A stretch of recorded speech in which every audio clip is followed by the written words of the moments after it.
Someone from the early days, from the era of the Sahaba, went to Sham, to Syro-Palestine.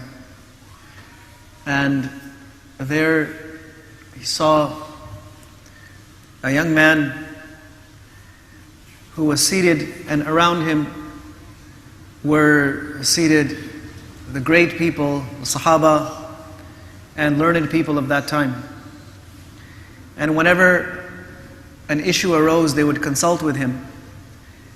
And when he would give an answer, they would agree on his answer and act accordingly. So he asked around, said, "Who is this man?"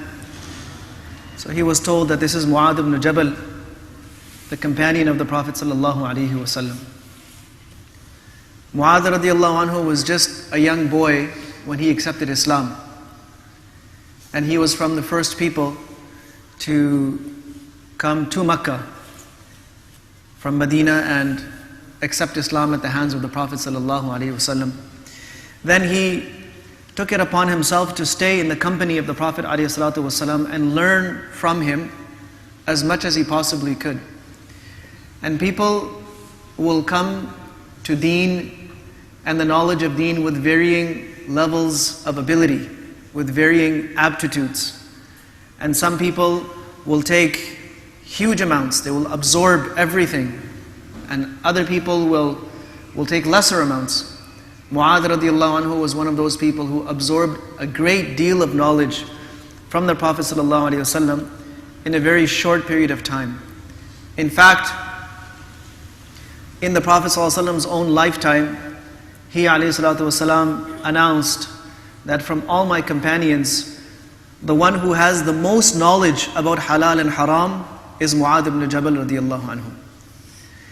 And this is why the Prophet ﷺ himself appointed Mu'adh as the governor and the judge, the mufti, and his own representative to Yemen.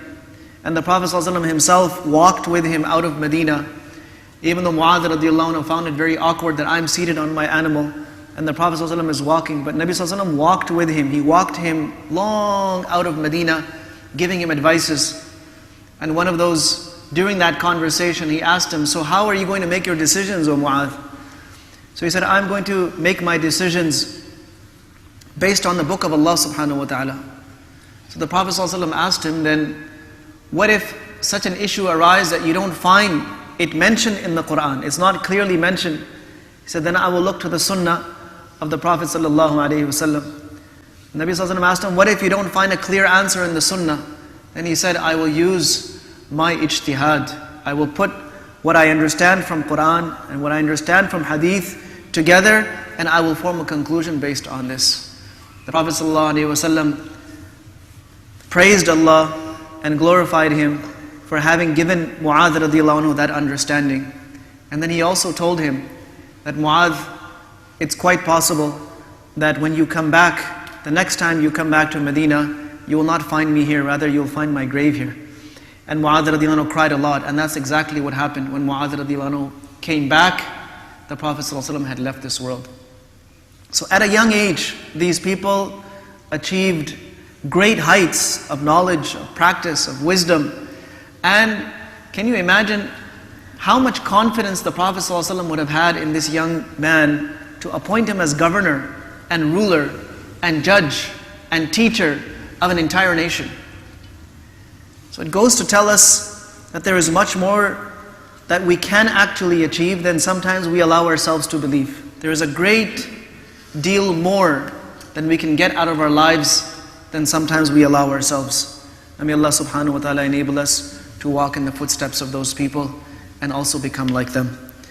وصلى الله وسلم وبارك على نبينا محمد وعلى آله وأصحابه أجمعين.